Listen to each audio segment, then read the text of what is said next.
Muy buenos días, muy buenas tardes, muy buenas noches a la querida audiencia que el día de hoy nos acompaña en un programa más de Monter Presenta. El día de hoy tengo el gusto de recibir en esta plataforma y en estos micrófonos a un buen amigo, Leonardo Valdés Zurita, que ha tenido una trayectoria impresionante, porque a él le tocó prácticamente la parte final del IFE y le tocó después la parte inicial del INE. O sea, logró vivir los dos escenarios, claro, en diferentes circunstancias, pero su experiencia es vastísima. Bienvenida, Leonardo, es un gusto. Gracias, Raúl. Muchas gracias por la invitación y saludos a tu audiencia. Muy bien, pues el tema, como lo habíamos comentado en la invitación que te hice, pues es hablar sobre esta intención de una reforma electoral en la cual la presidenta Claudia Sheinbaum el fin de semana pasado anunció que constituiría una comisión encabezada por Pablo Gómez con el objeto de llevar a cabo este proceso. Y pasaron algunos días, dos, tres días. Tengo entendido que ustedes, me refiero a ustedes, los ex consejeros y ex magistrados, dieron una respuesta prácticamente inmediata, no sé si al día siguiente o a los dos días, en donde ponían con toda precisión y toda claridad que esta reforma electoral de gran calado, para que sea exitosa, requiere cumplirse con una serie de requisitos, entre ellos el consenso. Pero, pero, aquí es donde vienen los peros, como siempre. Claudio Sheinbaum, creo que, sí, no creo, estoy seguro que sí leyó el mensaje de ustedes porque hizo referencia al mismo en una mañanera, pero en esa misma mañanera dio a conocer quienes integraban la comisión de la reforma electoral, que son siete miembros, incluyendo a Pablo Gómez, pero curiosamente los siete miembros son parte de su gabinete, los otros dos, tres son funcionarios de segundo nivel, pero también tienen una influencia tremenda y todos son de Morena. Entonces el mensaje pues es muy claro, ¿verdad? Esto lo vamos a hacer por acá, por Morena. Y en el texto que ustedes redactaron y publicaron, hablan del consenso. ¿Podrías tú abundar en el tema y por qué el consenso debe de ser una premisa? Me atrevo a decirte que no solamente una premisa, sino una tarjeta de presentación para llevar a cabo esta reforma. Te escuchamos, Leonardo. Claro que sí, Raúl, con mucho gusto. Sí, mira, nosotros estamos convencidos, somos 22 exconsejeras, exconsejeros, exmagistradas, exmagistrados que firmamos ese documento que efectivamente lo veníamos platicando entre nosotros porque sabíamos que estaba la intención de hacer una propuesta de reforma constitucional en materia electoral. Lo había anunciado la presidenta Sheinbaum con suficiente anticipación. Y bueno, también en el momento en que dio a conocer que Pablo Gómez se haría cargo de la comisión encargada de elaborar esa iniciativa, pues nos pareció que era el momento oportuno justamente para salir en público, para convocar al gobierno, por supuesto, al partido mayoritario, pero también al resto de los partidos políticos, a la sociedad civil, a las organizaciones ciudadanas, a los expertos, a la academia, a los funcionarios electorales, a sumarse a lo que nosotros llamamos un diálogo nacional para la construcción de un consenso que lleve a buen puerto este intento de reforma político-electoral. Esto parte de una convicción que compartimos todos los ex funcionarios electorales, y es que si bien hemos logrado construir un buen sistema electoral que tiene prestigio internacional y que nos ha permitido organizar elecciones de alta calidad en términos de su integridad, también reconocemos que es perfectible, que hay Claro, ventanas de oportunidad, que hay asuntos que se pueden mejorar, procedimientos que es necesario modernizar, en fin, un largo etcétera, producto del diagnóstico que nosotros hemos realizado por la experiencia que vivimos como funcionarios de alto nivel en materia electoral. Pero sí, también es nuestra convicción que cuando las reformas político-electorales no se hacen por consenso, Sí, normalmente son fallidas. Y pueden ser fallidas en dos sentidos, mi estimado Raúl. Una, puede ser que si el partido mayoritario tiene mayoría calificada en las dos cámaras, en Cámara de Diputados, en Cámara de Senadores, se apruebe la reforma constitucional y se aprueben las leyes que deriven de esa reforma constitucional. Así pasó no hace mucho, en 1986. Después de aquella elección de 1985, que fue una elección de diputados federales que pasó, digamos, el rasero, eh, hubo elecciones locales previas y sobre todo en el año del 85 que llamaron mucho la atención. Hubo aquella famosa elección de Chihuahua en donde el candidato a gobernador se puso en huelga de hambre y el candidato a gobernador del Partido Acción Nacional. Hubo aquí en Nuevo León también. la elección de 1985 de gobernador en Nuevo León, que acabó en un gran conflicto político Sí, electoral, porque se demostró que se cometieron fraudes a las elecciones. En fin, había inquietud sobre el tema electoral y el gobierno en ese momento del presidente de la Madrid, que su partido tenía mayoría en Cámara de Diputados, en Cámara de Senadores, le pidió al secretario de Gobernación, Manuel Bartlett, que organizara unos foros para la reforma electoral. Se organizaron esos foros en la Comisión Federal Electoral. No hicieron caso de nada de lo que dijo la oposición, claro, pusieron en la iniciativa lo que ellos querían, tenían los votos para aprobarla, se aprobó.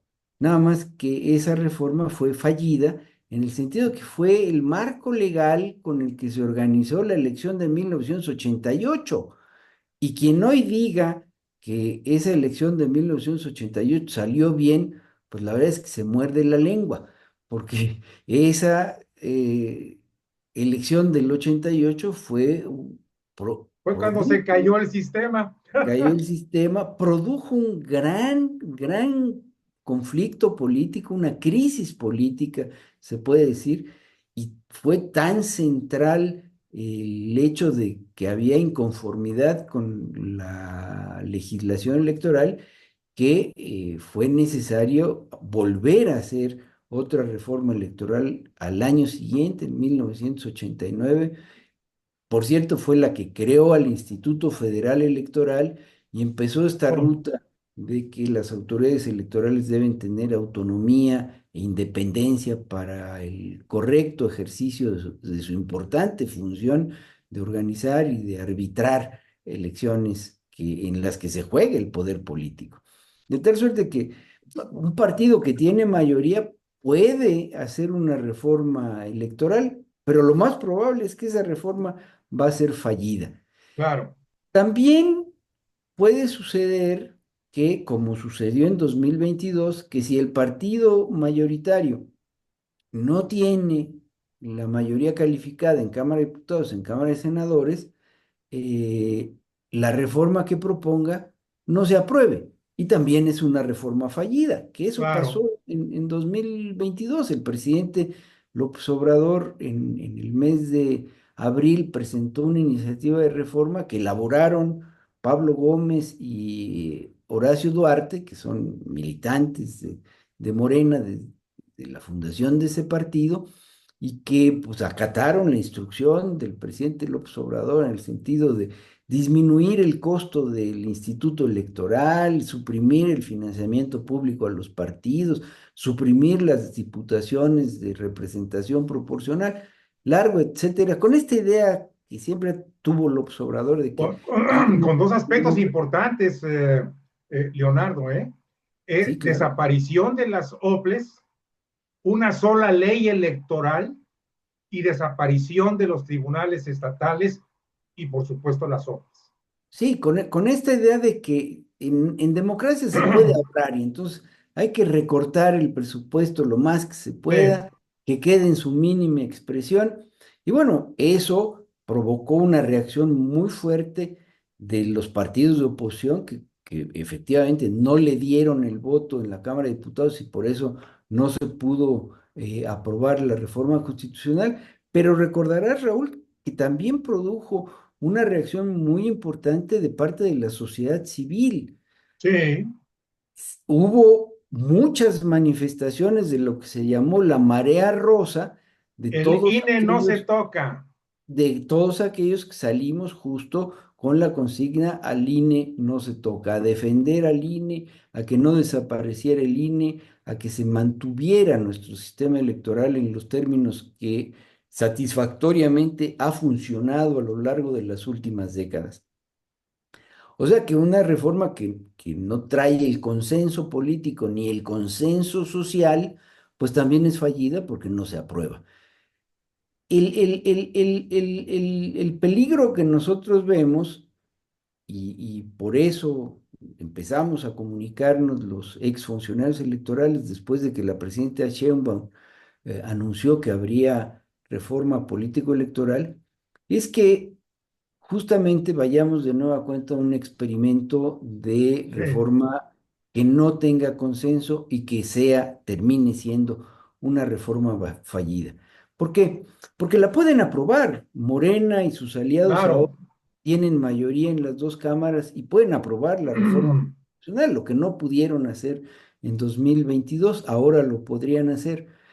Pero sí hay que advertir que si eso sucede, nos puede pasar otra vez lo que pasó en 88, que la elección que venga sea una elección muy conflictiva, sea una elección en la que se produzcan problemas, incluso en términos no solamente de la oposición demandando certidumbre respecto a los procedimientos electorales, sino de la propia ciudadanía, pues preocupada porque no se respete su voto, porque se produzcan fraudes en las elecciones, porque no se reconozca la necesidad de que el proceso sea íntegro, de que sea un proceso de alta calidad. Y entonces el sistema electoral, las leyes electorales, en lugar de ser un instrumento que ayuda a resolver los conflictos que se generan de manera natural en unas elecciones, se conviertan los propios Instrumentos de reglamentos, problema. los propios instrumentos se conviertan en el problema de la elección, Sí, como sucedió en 1988. En 88 no se pudo resolver el conflicto político y la crisis porque la ley electoral se convirtió en parte del conflicto. Y para resolver la crisis fue necesario cambiar la ley electoral. sí. Entonces, sí estamos preocupados por eso. Creemos que nuestro país no se merece volver a vivir conflictos electorales, volver a vivir inestabilidad política que se produce cuando las leyes electorales no, pues, no alcanzan el nivel de integridad que hemos alcanzado en nuestro país y que además esto, pues hay que decirlo, ya es un fenómeno global, ya hay estándares internacionales de integridad electoral que México ha alcanzado. México es un buen Sí. referente a nivel internacional por su capacidad de organizar elecciones y de organizarlas bien. Y bueno, ahora una reforma como la que se ha estado planteando podría poner en riesgo eso que hemos logrado y podría poner en riesgo la estabilidad política de nuestro país. Entonces, el gran reto, Leonardo, por lo que estoy escuchando, en lo cual yo coincido, el gran reto es eh, eh, establecer toda una narrativa y una con argumentos que convenzan al oficialismo de la necesidad de hacer una reforma electoral bajo el concepto de consenso. Creo que ese es el gran reto. ¿Estamos de acuerdo? Sí, por supuesto, porque mira, Raúl, quien más es afectado cuando el proceso electoral no sale bien, cuando hay dudas sobre la integridad del proceso electoral, sobre su legalidad, sobre su legitimidad, es quien gana las elecciones. No es el gobierno que ya se va, es el nuevo gobierno. Recordarás, justo en el 88, pues inmediatamente quien ganó esa elección presidencial con serias dudas sobre su legalidad y su legitimidad, reaccionó inmediatamente para convocar un diálogo nacional para Sí, hacer una reforma política electoral y dejar en el sí. pasado aquellas normas que se aprobaron de manera autoritaria en 1986 para empezar a abrir el cauce hacia la democracia. O sea que si Morena piensa que tiene alguna posibilidad de que en el 2030 su candidata o candidato presidencial gane las elecciones, pues tendrían que estar interesados en que sean unas elecciones con alto nivel de integridad, con aceptación social, con legitimidad y que no sean unas elecciones que se conviertan en un problema. O sea que aquí sí creo que estos son los tiempos en los que los estadistas tienen que poner sobre la mesa los intereses de la nación y de las próximas generaciones y no sus intereses inmediatos de querer tener ahí consejeros, consejeras que puedan ser manipulables y que les den la razón, porque además el reciente proceso de elección del Poder Judicial también es un buen ejemplo de qué pasa cuando se hace una reforma política sin consenso. Este, Claro.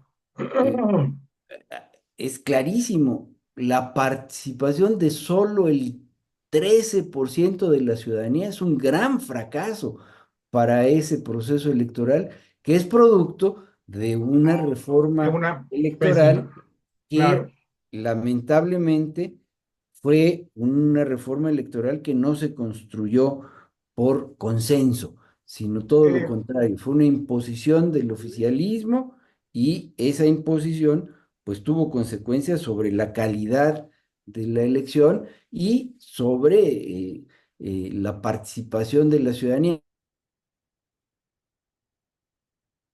¿Qué yo, mancha tan grande llevan en sí mismos los magistrados y los ministros que ahora van a tomar posesión, que ya están señalados y han sido multados por la autoridad electoral porque hay pruebas fehacientes de que hubo violaciones a actividades la ley, ilegales?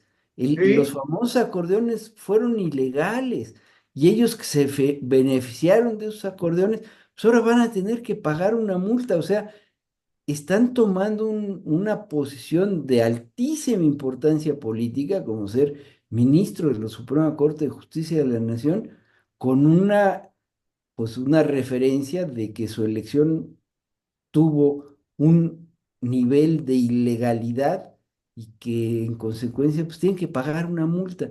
Qué mal mensaje para la ciudadanía.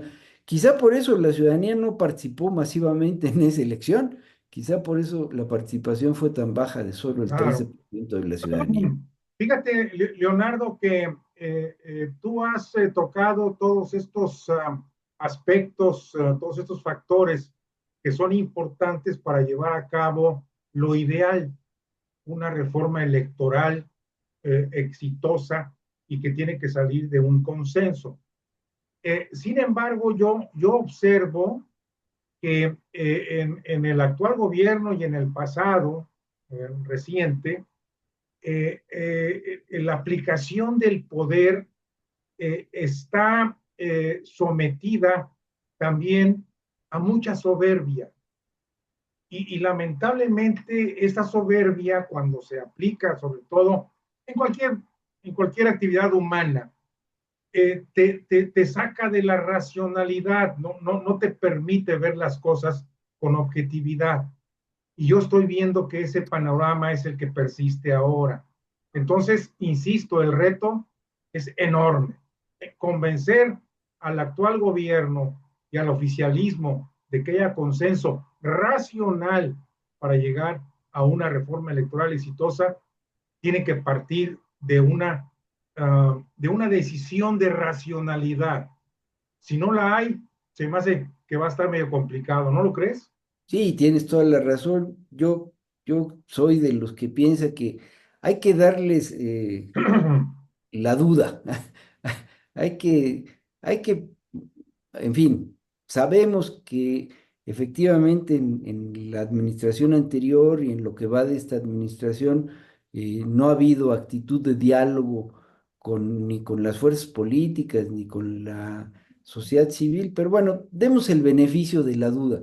Veamos si en esto que es tan importante para la nación como es el sistema político electoral, hay la capacidad de no actuar con soberbia, como bien lo dices tú, sino actuar pues con inteligencia y con una mirada puesta más en el futuro y de esa manera actuar como estadistas, como deben actuar los estadistas, para tratar de construir un consenso nacional. Si siguen actuando como han actuado, para beneficio solamente de los intereses de su propio movimiento, de su propio partido, pues lamentablemente vamos a irnos hacia una situación que puede poner en riesgo la tranquilidad y la estabilidad política en nuestro país. Habrá necesidad de usar los conceptos que la presidenta Sheinbaum ha venido repitiendo y ejecutando en sus negociaciones con el presidente Trump: cabeza fría, diálogo, colaboración. Y Sí, creo que ella lo ha dicho, entonces creo que hay que aprovechar esta versión de la presidenta para aplicarlo en este proceso. Y yo incluiría lo que hace escasamente una semana, 10 días, a lo mejor 2 semanas, ella también dijo: en política hay que aplicarla con humildad. Entonces son conceptos que creo que por lo menos quienes vamos a estar de este lado de la trinchera, tenemos que aplicar con el ánimo de lograr que haya ese consenso. sí, sí, tienes toda la razón. Yo recuerdo que en algún momento al inicio de su sexenio, el presidente López Obrador dijo que la mejor política exterior es la política interior, que había Sí, que tener la casa en orden para hacer así es, política internacional. Yo creo que ahora habría que tomarle la palabra a la presidenta Sheinbaum y decirle que la mejor política interior es la política exterior que ella está realizando, esa claro, política que claro, se hace con cabeza fría, que se hace con cuidado, que se hace con respeto, que se hace exigiendo respeto también, por supuesto, claro, claro. pero que sí entiende que para llegar a consensos, pues hay que escuchar razones, escuchar argumentos y abrir a la posibilidad de que todos podamos convencernos de cuál es la reforma político-electoral que le conviene en este momento a México y no la que le conviene a un partido político. Leonardo, en este grupo de 22 personas, ¿ustedes ya han definido alguna ruta a seguir o todavía están en proceso de exploración? En eso estamos, Raúl. De hecho, hemos tenido ya algunas reuniones. Es complicado nuestras reuniones porque no todos vivimos en la Ciudad de México, entonces Claro, algunos estamos fuera de la Ciudad de México, pero nos hemos estado comunicando y sí estamos ya en el diseño de una estrategia. Por supuesto que en cuanto esta esté ya consolidada, la vamos a dar a conocer. Sí te puedo adelantar que la idea es convocar a la sociedad civil, convocar a las organizaciones empresariales, convocar a las universidades, convocar a los académicos, convocar a todas y todos aquellos que estén interesados en colaborar para ese diálogo nacional que nos permita hacer una buena propuesta de reforma electoral. Y te diría que incluso puede ser que si la comisión encabezada por Pablo Gómez no nos convoca, nosotros de todas maneras hagamos un planteamiento de cómo tendría que ser una reforma electoral para avanzar en la vida democrática de nuestro país. Con Pablo y sin Pablo lo vamos a hacer, Así es. ¿verdad?